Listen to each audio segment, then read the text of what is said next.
Welcome to the MindSpeaking podcast, where we talk about the human side of data. In other words, data, communication, and personal development. My name is Gilbert Eikelenboom. I'm driven by curiosity, and my aim is to spread insights that you can apply in your life starting today. So, let's do it. Let's start MindSpeaking. I was so looking forward to this episode because today's guest is Matthew Dix. Matthew is the author of 8 books, and especially one book has really resonated with me. It's Storyworthy, a book about storytelling. And that's what we're going to talk about today. Because Matthew is the winner of many storytelling prizes. And we're going to talk about today how you can discover stories in your life. Because I hear from many people that they don't have any stories. So we're going to give you a clear method how to find a lot of stories in your life. And we're going to talk about why it's so important to tell personal stories instead of stories that everyone can tell. And if you're afraid to use personal stories in business context, he will guide you in that process. We're also going to talk about what are the step-by-step methods that you can use to craft your story and how to use them in your data presentation. He will also talk about how to be more brief, so to be more concise in your storytelling, how to find metaphors and how to deliver your presentation with impact. So all in all, lots of insights in this episode about storytelling and how you can use them in your data career. So I hope you enjoy this episode as much as I did. You can see the smile on my face. Enjoy. Hi, Matt. Welcome to the show. Hey, thank you for having me. I appreciate it. Yeah, I'm really looking forward to this conversation. Last year, I found this book, Storyworthy, was recommended to me by a few people, a few fellow entrepreneurs. Really looking forward to unpack it and unpack your stories today to understand how data professionals can use it. And I'm excited to speak to you today. I'm thrilled to hear you like the book. Thank you. Yeah. So first, let's set the scene a little. Of course, for people who don't know you, can you give some background? Where you're coming from? I know you have a very interesting background with lots of experiences, also some traumatic experiences. Where do you want to start?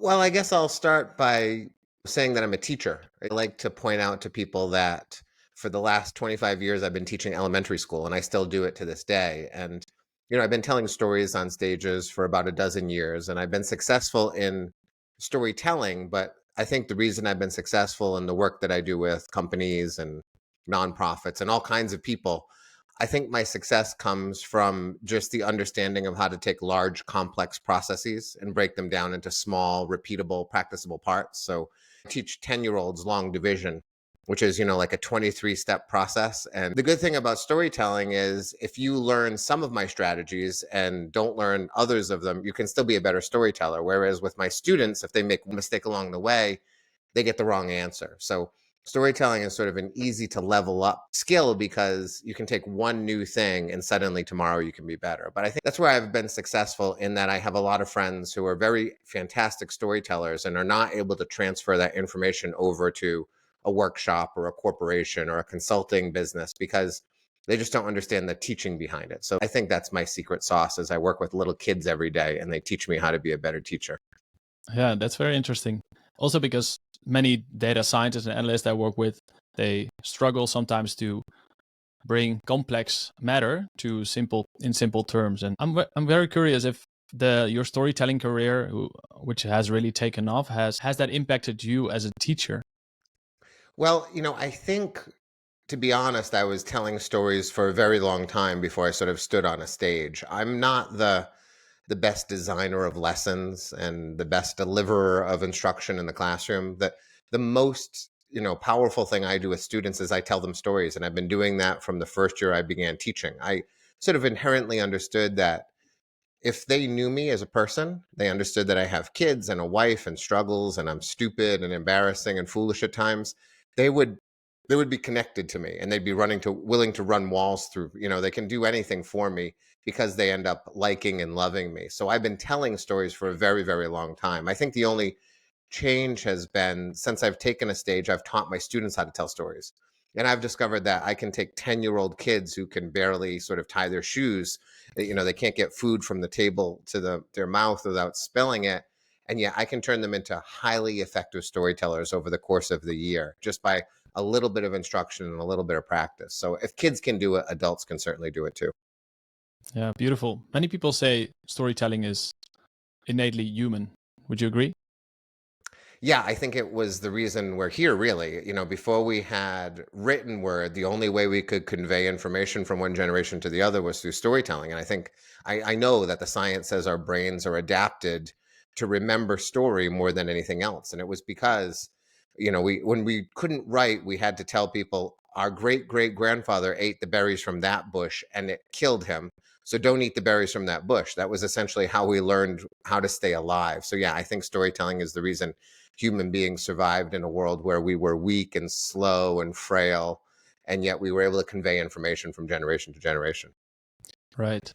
And at some point you mentioned you started taking the stage. Can you bring us to the moment you first stepped on that stage and when you discovered the storytelling passion that you have? Yeah.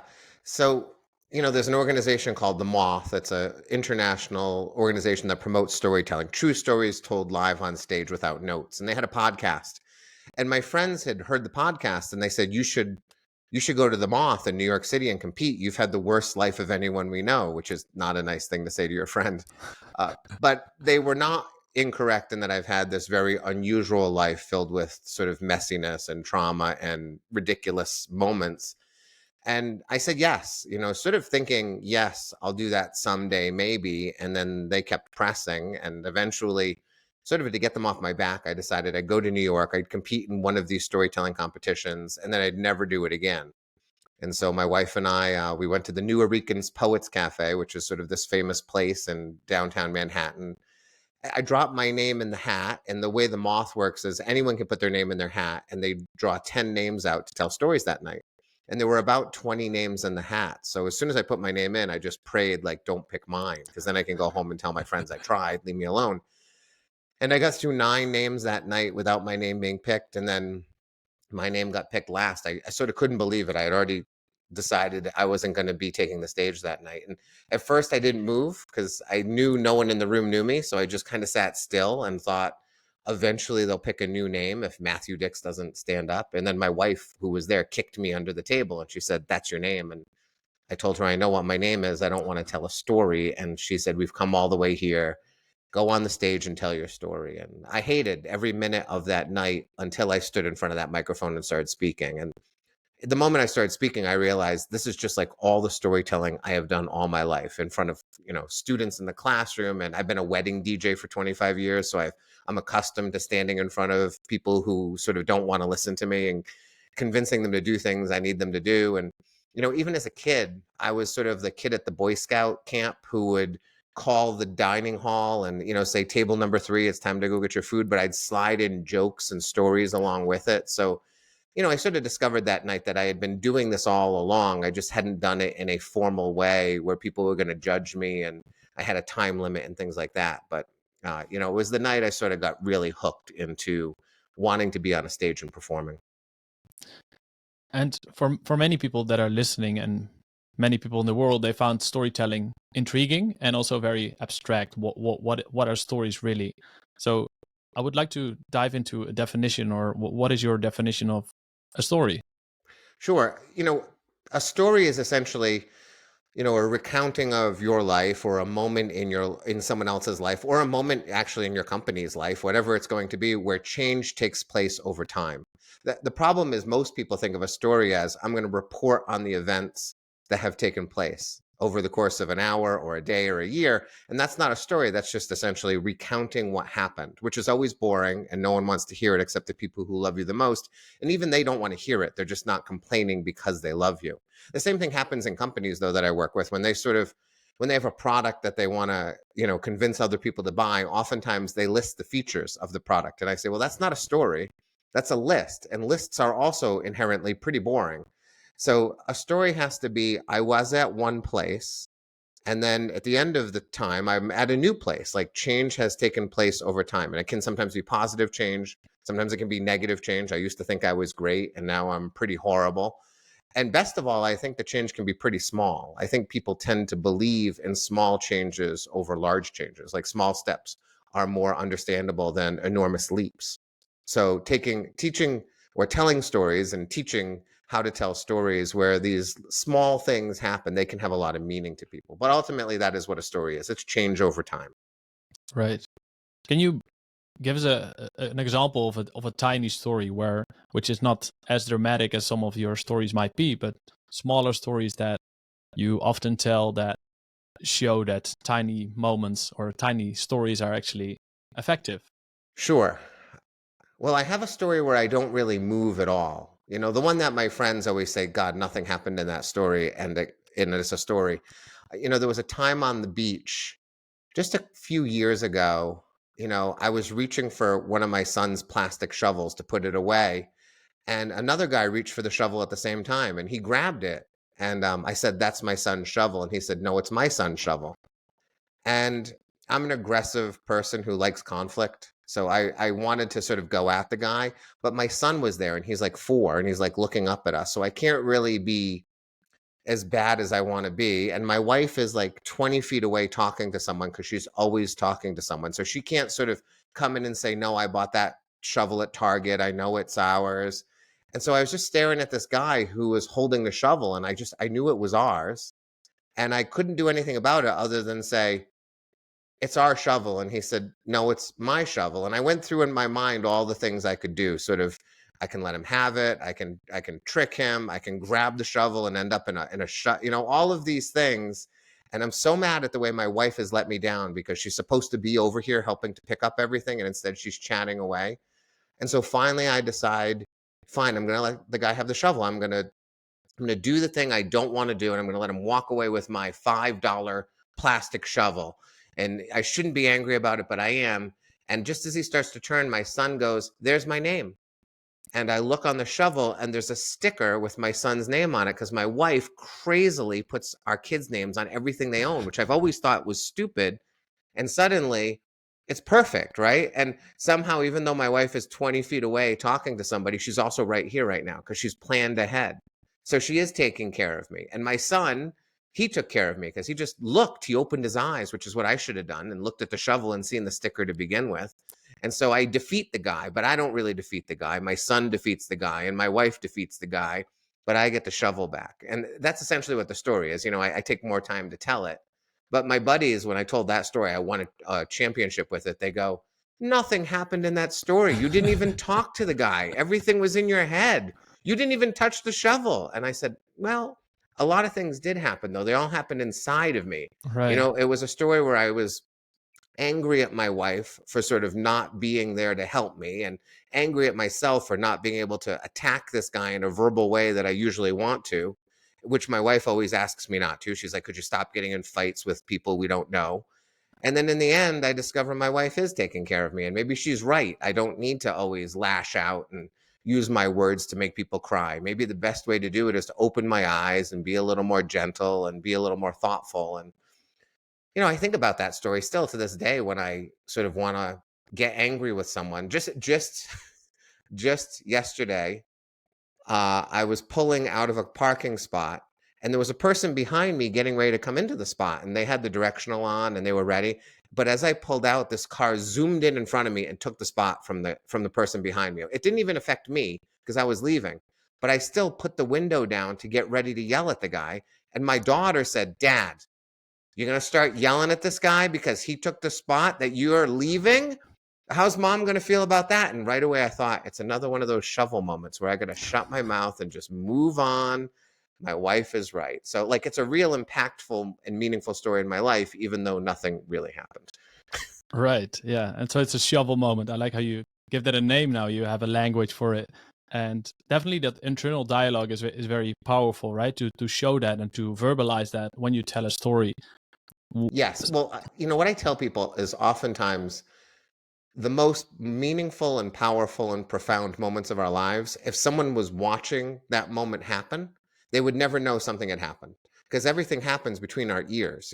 Most people think of stories as what happened. I have to be in a crazy place or a crazy thing needed to happen. There needs to be action and dialogue. And actually, none of that's true.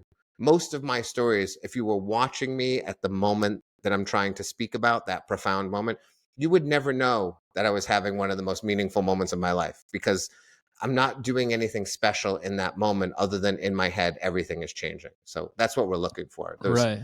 Those changes that happen really, internally as opposed to externally.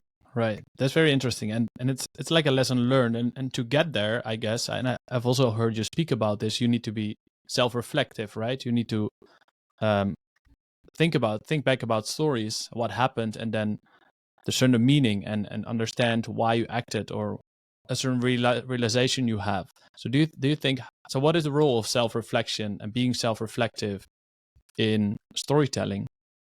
Well, I think that storytellers tend to be self-centered in a positive way, meaning we afford ourselves time to actually think about ourselves. I think most people don't.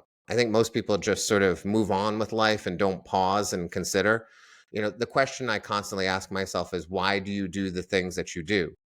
And when I ask myself that question, I often find not only an important story to tell or an entertaining story to tell, but a real deep and fundamental understanding about myself that I did not possess before. So I think we spend most of our time thinking about our friends and neighbors and family and children and coworkers and businesses. And we don't really sort of sit on a couch and just say, I'm going to think about myself for the next 20 minutes and what this day meant to me. And a storyteller, that's what we do. We are inherently mining our current and past lives for stories to tell. And I think it's enormously beneficial, not only in terms of being able to entertain audiences or sell products or convince people that you're right and they're wrong, but also just, for yourself. Yeah, 100%, because you have a method in your book, Storyworthy, and I've been following it. And just like more readers, I felt that life slows down because I have more moments that I remember. And 2 weeks ago, I know that on Tuesday this happened. So this is called homework for life, right? So Yes. let's talk about that, because many people, and me including, say, hey, I would love to tell more stories and become better at it, but I don't have enough stories. That was my complaint or my argument, especially in the past. So tell us about how people can improve there. Sure. Well, I'll say that everyone has a multitude of stories to tell. And if you're doing homework for life, you started to discover that now. So early on in my storytelling career, I sort of made a list of all the stories I planned on telling. And, I was adding to the list occasionally, but I was on stage so often, I realized I'm going to run out of stories if I don't do something, if I don't start actively looking for more stories in my life. So because I'm a teacher, I always think homework is the answer. So I gave myself this thing I called homework for life. And essentially what I do is, it's a little different today, but what I suggest for, at least for people to start, is at the end of the day, I would sit down and I'd ask myself, if I had to tell a story about something that took place over the course of this day, what would that story be? Even if there was really nothing to tell a story about. The prompt I actually gave myself is this. I said, if someone kidnapped my wife and children and they said, I won't give you them back until you tell a story about something that happened today, even if that story is going to be boring, what would the story be? And I would write it down. Now, I don't write the whole story down because that's crazy. Like, that's too much. But I use an Excel spreadsheet. So it's the date in one column, and then I stretch that second column across the screen. And it's only in that second column that I write down the story, which is usually 2 or 3 sentences at most that capture a moment from the day. And my hope was I get one new story per month, 12 new stories per year. I thought that would be fantastic. But instead, what I discover is that my life and everyone's lives are filled with stories that we fail to either see or fail to remember because we don't take any time to sort of hold on to them and write them down and mark them in our minds as something important. And so over time, I started to see stories where I had never seen them before. I actually did some recent analysis because I'm writing a new storytelling book. In 2015, I was writing down about 1.6 items per day. So 1.6 homework for life items. Today, I'm up to 7.8 items per day. And Wow. it's not because my life is more interesting today than it was in 2015. It's certainly not. It's just I see more moments that have potential or meaning or mean something to me that I feel are worth recording. And they can be things I did. They can be things people have said to me. They can even be thoughts I have, sort of.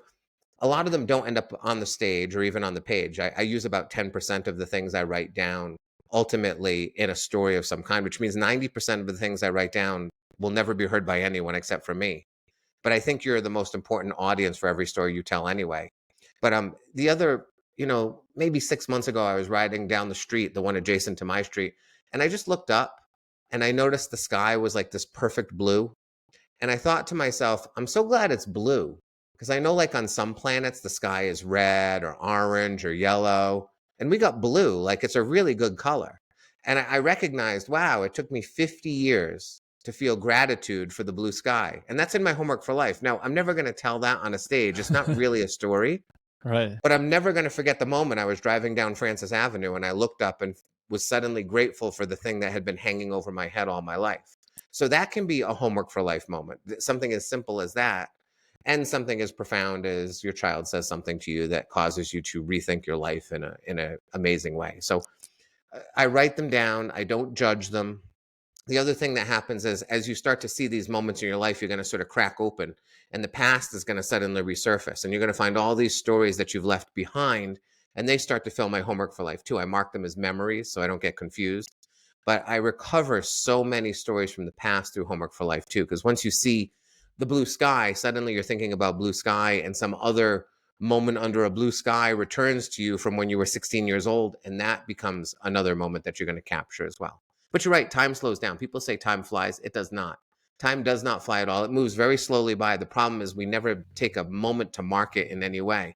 Like everything goes quickly if you don't take time to enjoy it. And so if you actually just take a moment every day to reflect on your day, that means the day has something to it and you haven't just tossed it away. It's when we toss away days that time feels like it flies. Exactly. And last week, when I was preparing for this interview, I was reading Storyworthy again, listening to some other podcasts where you were a guest. And while I was doing that, I was also thinking about more stories from my own life, and so many more stories popped up. I was in the park, walking around, doing some push-ups, half working, half workout. It was beautiful, and this morning was so meaningful to me because I recollected so many stories of my past, which was fantastic by itself, and also it gave me some opportunities to link them to stories I write on LinkedIn to make them more meaningful for my audience. Why it's kind of a metaphor for communication for data professionals or for presentations in general, because automatically I'll be finding these links to the business I have. So it's so beneficial in many ways. Yeah, I have a company that actually calls me Metaphor Man. It's a, well, I don't know if I'm allowed to say the name. I sign a lot of NDAs, but it's a big tech company that you interact with almost every day, probably. And when they add a feature to their platform, they often have to describe it to people who don't understand technology as well. And so they call me and they go, all right, here's our new feature and here's what it does. Can you give us a metaphor? What I'm really doing is just giving them a story from my life, except I take myself out of the story and I make it a more generic story for their purposes. But I've explained to them, if you would just do homework for life, you wouldn't have to call me, because you would have the metaphors ready to go all the time, because they'll say, well, we don't like that metaphor. And I go, okay, well, here's a different one. And they go, well, that one might work.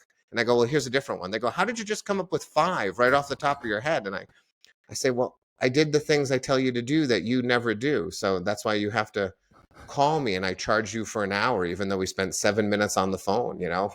But it's Right. not that people are good at generating metaphors. It's just that they have a lot of content to Right. work with because they're remembering, recording, and telling stories. If we think about the job of a data analyst or data scientist, whose job is to analyze data, to build models, to make something from the data, get insights, and then communicate them to people who generally are less data and tech savvy, how can they leverage storytelling? And can you share some tips? Sure. I mean, ultimately, what you want to do is you want to find a way to communicate that information in a way that is both easy to understand, but also intersects with their life in some meaningful way. Um, a good example is I was working with a biotech firm, and they're a company that, among other things, they build these tubes for experiments, and they sell these tubes to other companies to conduct experiments. And all of their competitors essentially sell one tube, and the customer has to make it fit whatever they need it for. And they sell 14 different size tubes, so the efficacy of their experiments is better. The results are better, but they're a lot more expensive because they have to make 14 tubes and you got to choose from them.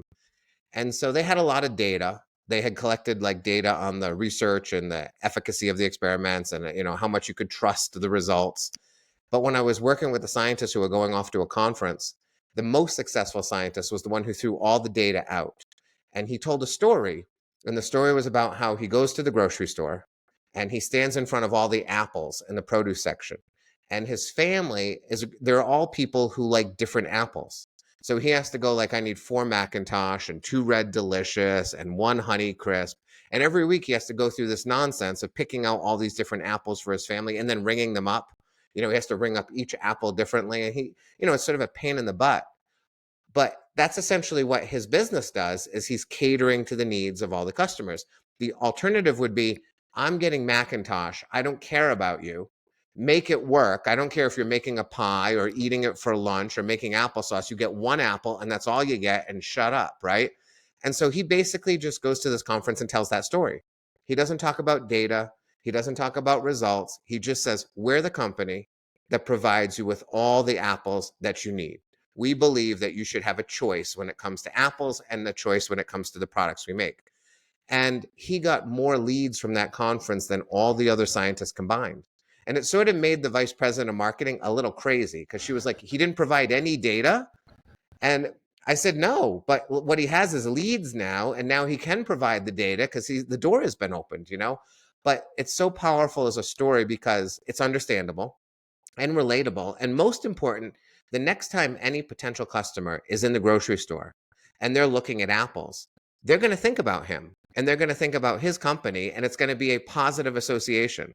So he has forced them to continue to think about his company while they're grocery shopping in a positive way. That's the power of storytelling, when you make it relatable, when people understand it, when it's entertaining, and when the person who is telling the story is actually a person and not some sort of corporate monolith. Most corporate stories are stories that can be told by anyone in the company. And if a story can be told by anyone, it should be told by no one.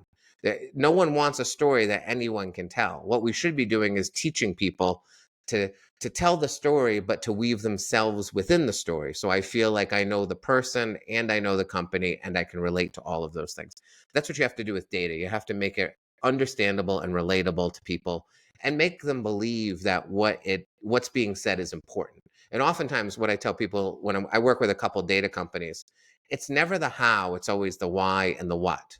And it's so fun for me to sort of fight with scientists, because if you spend 3 years gathering data in a really amazing way and finding a way to manipulate it in such a way that it produces a result that is extraordinary, a scientist wants to tell you how they did it. They desperately want to tell you how they did it, but nobody cares how they did it except for the scientists. What we want to know is, what is it? Like, what's the ultimate product that I get, or what's the algorithm that I get to use, and why is it important, right? It's the same thing when Steve Jobs comes on the stage with the first iPod. He says, this holds 5,000 songs. He doesn't say, let me take off the back and tell you how it works. He never says that, because he knows nobody cares how it works. They want to know what it does and why I need it. So I'm always trying to get scientists of all kinds to stop talking about how. I say, save that for your scientist friends, because they're the people who care, and explain the what it is and why I need it. That's the things that we need to tell stories about. Where do you think the assumption comes from that we want to, or the audience wants to know about the how? Because many scientists want to show the how and explain it in detail. Where do you think this assumption comes from? Well, it's a couple things. One is, it's the curse of knowledge, which is, it's impossible to understand what other people don't know, right? If you are consumed, your life is consumed with the how, which is what scientists are. They're, how are we going to make this happen? The natural assumption is everyone else feels the same way we do. And it's just not the case, right? They're absorbed in that how, and it's hard to imagine why other people would not want to know how it's made. How did you manage to do this? There are times when you want to know how down the line. If you're talking about data privacy, I want to know sort of like what it is, like what's the product and why do I need it? And you can tell me that it's going to keep my data private, and that's great. And like 3 steps down the line, I might have my own data scientist learn the how to make sure that you're telling the truth. But most people don't want to know the how. So part of it is, you're just trapped in your own world and you think it's sort of the most interesting thing. And it's just not the most interesting thing for most people. And that happens in storytelling all the time.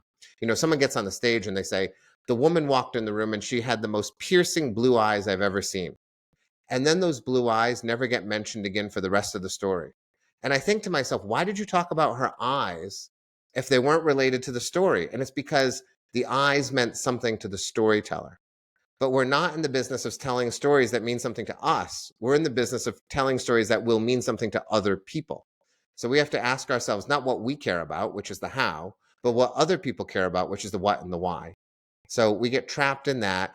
And I just think it's the effect of, if you spend 4 years doing something, and it turns out wonderful in the end, you really want people to know how it happened. Like, you're very proud of it. And, it's hard to imagine. I've worked so long to make this thing. You don't want to know how it got made? No, I kind of don't. I just want to know what it is and why I need it.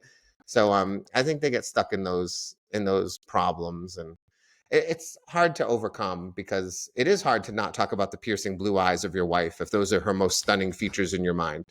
But if they're not part of the story, we don't care about it. Definitely.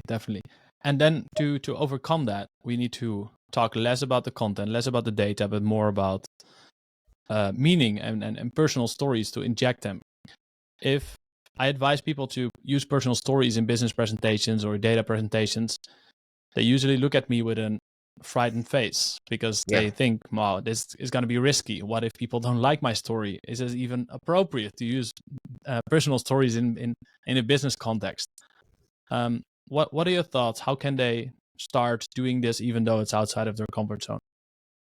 Well, the first thing I tell them is, you can choose to be like everyone else, which is ultimately going to be forgettable, or you can choose to be something different, which, when they say, what if someone doesn't like my story? Is it even appropriate? You should be seeking to be the person who is different than everybody else. The reason that biotech scientist got more leads than all the other scientists combined was because he did something that no one else did that day. He didn't talk about data, and he told a personal story and made a connection. He could have easily told me, I don't want to do that. I'm afraid. I don't think it's going to work. But he decided, I'm going to try to be different. You're right. Maybe this will play well. I helped a vice president recently at a keynote. He wanted to be funny. And so we worked really hard. We worked a lot of humor into his talk. It was a 20-minute keynote. And then he sat in the audience for the first 4 keynotes, and none of them were funny. And so when he took the stage, he took all the humor out because he was afraid to be different, which sounds crazy to me, because if you're not different, you're forgettable. Everything is round, white, and flavorless in corporate America, which is to say, it's forgettable. Most of the time we go to a conference, we hear a sales pitch, and 2 hours later, we can't remember what was said. So the fear that you have is merely fear because you have to dare to be different. And being at the tip of the spear, being the one doing it, is frightening, but it's also the right thing to do. In one of my novels, one of my characters famously says, the hard thing and the right thing are almost always the same thing. So if you're choosing the path of least resistance, if you're doing the easy thing, you're probably forgettable and ineffective.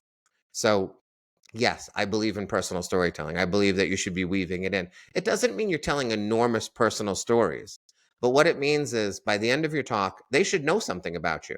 So if you're using a metaphor, if you're creating some kind of metaphor about, let's say, the data project that you're working on, there's almost always a way to work in the fact that maybe you're a parent and you can tell us your children's names, and you can tell us a funny thing that your son did yesterday. Or there's a way to work in the fact that you play golf, or you like cats, or you're a tennis player. Those things, that doesn't take much, just a little bit, will turn you into a human being instead of a scientist or a corporate marketer or a CEO. And that's what people want. They want to know who you are as a person, and sort of what you contain. And so working those things in are not hard. It's not a difficult thing to do.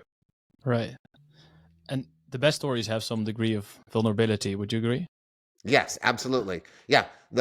My biotech guy, part of his vulnerability is he's standing in front of the apples, and he's admitting as a father and a husband that he's sick of his family from making him buy all these different apples. He's admitting that, like, he doesn't want to meet the needs of his family, which is vulnerability, which makes everyone laugh and feel like, yes, I understand. Sometimes I hate my family too.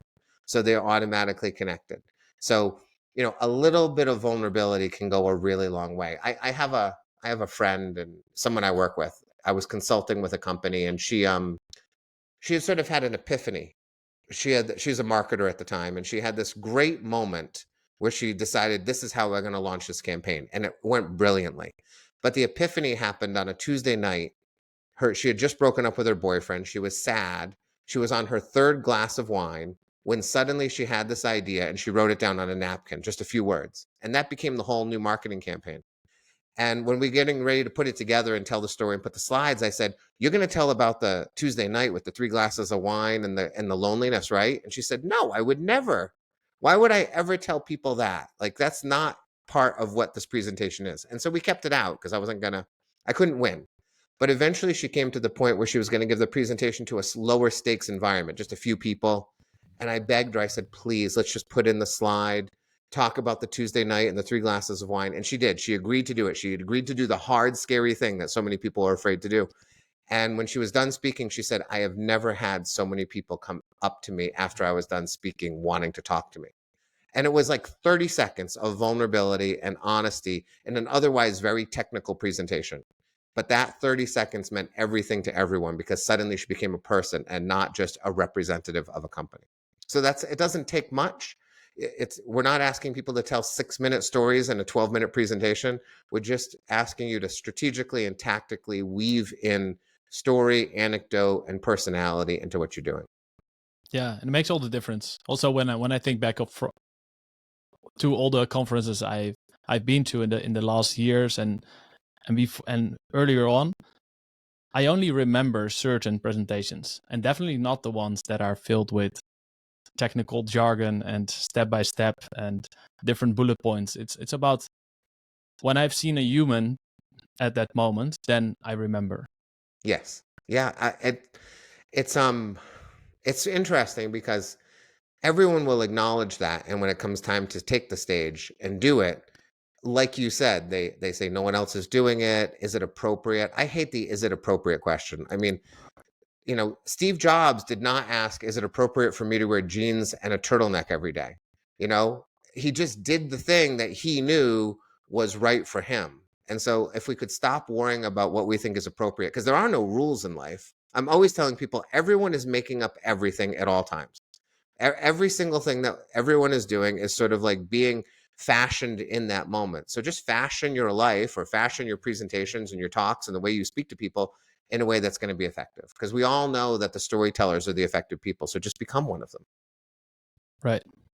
We spoke a lot about, why storytelling is effective, a little bit about the how data professionals can use it. I would love to go one level deeper and look at a step-by-step approach how to craft these stories. So how can where do we start? So if we have a certain story or a certain memory, how do we start? Maybe you have a story from your experience that we can dissect, or maybe you can talk about this. Sure. Well, why don't we use the story I talked about, the shovel story, which because it's fresh in my mind right now because I was just thinking about it. When I craft a story, even a corporate story, what we always do is we begin at the end. We have to know what we're saying before we can begin deciding what goes in a story and what gets left out of a story. I believe in always telling the truth. I never add anything to a story that didn't exist, but I do take things out that are inconvenient to the audience or to the story. So at the end of a story, we should know what we're trying to say. At the end of the shovel story, what I'm trying to say is, my wife and son were there for me, even though I thought they were not, right? I'm trying to say I sort of disparaged my wife and son in a way that was not correct because in the end, they ended up being smarter than I was. Their methods are better than mine. That's sort of what I was aiming at. When we start at the end of a story, now we know exactly what has to go inside the story, meaning I know what to include and what to exclude, right? So that's the end of my story. And that helps me find the beginning because the beginning is always the opposite of the end, right? So if the end of the story is my wife's methods and, philosophy is better than mine, I have to start at a place where I don't think my wife is right. I think my methods are right. And that's at the beginning of the story when the guy grabs the shovel and I want to punch him in the face, which is what I would have done in my teens. I did a lot of punching, and then I'm not going to punch him, but I'm going to like make him cry because I'm really good at making people cry with my words, And then I think about my wife and how she doesn't want me to do that. And I want to do it anyway, but my son is here and she's asked me not to teach my son to be mean because sometimes I'm mean. So I start in the opposite place and I move my way to where we are now. And I do the same thing in business. When we're working with a company, if I was working with a company, sort of one of these Indeed companies, they help people find and recruit folks. Mm-hmm. The end of the story is essentially today workers have all the power because of remote work and because they can work all over the world and all of these things. And that's why you need this platform and this service, because workers have the power and you need to be able to at least find people you need to find a way to sort of mitigate that power to some degree so you can find and retain people that you want. The beginning of the story then is when the employers have all the power. And we begin that story with a story that says, like, in 1980, the only way you could find a job was you sat in your house and you waited till about 3 o'clock in the afternoon when a 16-year-old rode his bike by your house and he threw a piece of paper against your door. And that piece of paper was a newspaper, which was like the internet before the internet didn't exist. And in the back of that newspaper was all the jobs that you had to choose from. And that was it. You didn't get to like work for a company in Bangladesh remotely. You didn't know about some opportunity in Seattle, where you could move. It was like your town and the surrounding towns. And that's all you had. And that's why employers in the 1980s had all the power, because employees were trapped geographically and they didn't have any of the information they needed to find the work they wanted. So we start at the end where employees now have the power, and the beginning of the story is the employers have the power. And that's how all stories work. That the two opposite ends should be in opposition to each other. So if you're doing data science, the same thing. It's usually we didn't know something and then some stuff happened and now we know it. So we have to start in a place where we don't know it, or we knew it wrong, or we weren't sure if we were right, or we thought it was one of three things, but we didn't know which three it was. And in the end, we find out what is the truth. And then we talk about what it is and why it is. Right. And would you advise using characters in presentations? For example, talk about customers, how they struggle with a certain piece of the product, and then the idea as a solution, and then having the new world where the customer, is happy and all of that. How do you look at characters or personas? I try to make them as much of a character as possible. There's a lot of sort of in these pitches and in these decks and in these talks, there's often customer stories, but they tend to be very flat. They tend to be XYZ company took our product and improved their bottom line by this much money. And that's not really a compelling story. A much more compelling story is, Joe Smith of this company, who has been working there and running it for 15 years and who's raising his family, right, had a problem. And so right away we like him because he's Joe Smith and he's been working 15 years and he's got a family. And now we care about him a lot more than a company had a problem and we offered a solution and the solution worked. So the more we can humanize the characters in our stories, the more we give them names and biographies, and we slip in occasional bits of personality and humanity, those stories tend to resonate more with people because they feel like that's a person I know, that's a person I recognize. So we have to stay away from generic. Even when I work with advertising companies, I was working on a car commercial, and it was a family of 4. And I asked the advertisers, I said, what's the name of the 2 kids in the back seat of the car that we're going to, be casting? And they said, who cares? No one's going to say the names. And I said, I know, but names mean something. Like if you tell me her name's Samantha versus her name is Mia versus her name is Nora, like that's a different person to me. And if we give her a name, then maybe we can dress her in an interesting way. And then it's more likely that someone watching the commercial might go, hey, that girl in the back seat, she looks like me, or she looks like my sister, or she looks like my daughter. Like when we actually think of them as characters and not just 2 kids in the back, which is what the commercial said to have, 2 kids in the back. I was demanding that they have stories, even if those stories don't actually make it into the commercial. It's going to help us visualize those people in a more real way. We have to do that in all the work that we do. So I hear a few things: humanizing, contrast, so opposites, start, end. And I also hear something about zooming in, make it concrete instead of abstract. Specificity is very powerful. Yeah. People attach to specificity because they understand it. So it's the reason why I always talk about telling stories in scenes whenever you can, sort of like give a location, because locations, people are attached to them. If I say I'm standing in my kitchen, well, you've stood in your kitchen, so now we're basically standing in the same place. If I say I'm standing on the edge of the ocean, you have perhaps once stood on the edge of an ocean. Now we get to stand in the same place, and you can see exactly what I see, at least your version of a kitchen or the edge of the ocean. And that's really powerful for me. So if I can add some specificity, like I give a person a name, it's weird because if I tell you my friend's name is Joe, you know what Joe looks like in your mind, right? It's not what Joe looks like in my mind, but weirdly, your brain has now constructed a human being who looks like what you view the platonic version of Joe to be. And that's great for me because now you see a person instead of a blob, right? And if I tell you his name is Joe Zaransky, that might actually change the way, like you might have just changed your look of Joe a little bit. You might have aged him older or younger. You might have changed the clothes on him. And that's great for me. So that's more specificity. So the more we can add specificity to our stories, the more people will see them. And ultimately, a storyteller wants to create a movie in the minds of the audience. We want the actual eyes to sort of close and the mind's eye to open so that they can see a film running in their head. And when we give them locations and we give them the names of people and we give them specificity, that allows that movie to begin playing. This is something I struggle with because I do understand you need to give them details and being specific, but you can also give too many details, right? So how can you give me and the rest of the audience some tips how to have a good balance? Sure. Well, if you're telling a personal story, I often say that the details you provide should serve the story in some way. So those piercing blue eyes don't serve the story in any way, and they actually steal from my bandwidth because now I'm tracking blue eyes throughout the story, and they never result in anything. It just makes me crazy. So instead, I say choose details that say a lot, so you can say fewer of them, right? So if I say Joe is a 30-year-old construction worker, I don't have to say anything about what he's wearing anymore, right? I don't have to dig into the details because I like the word construction worker because that fills out not only like his clothing, but it probably puts dirt on him, right? And you probably you don't look like a construction worker. I did not imagine you when I said construction worker, right? There's a certain version of a person that we imagine as a construction worker.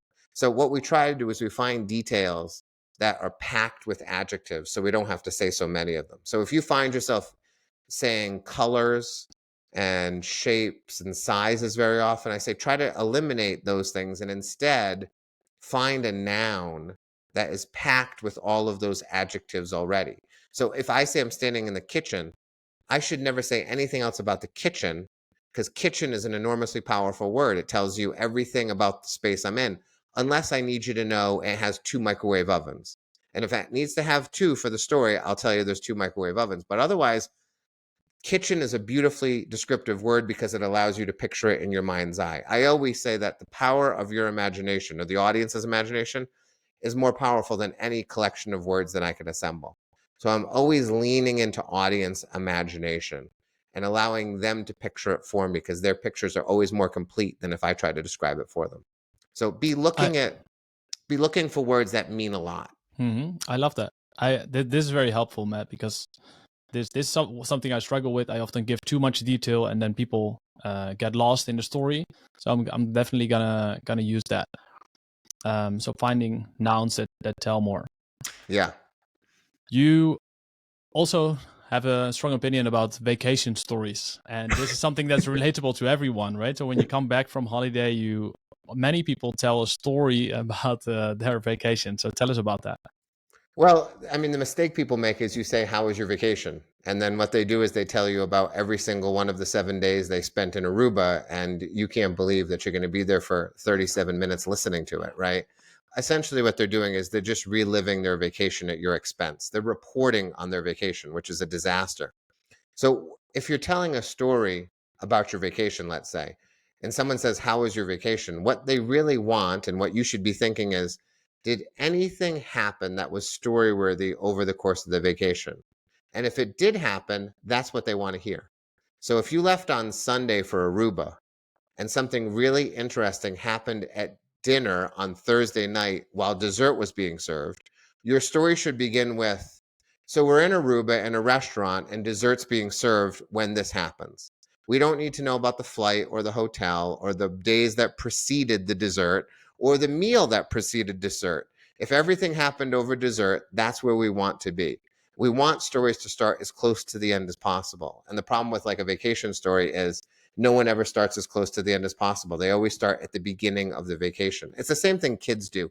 If you ask a first grader to write a story, the story almost always starts with the alarm clock went off and I got out of bed.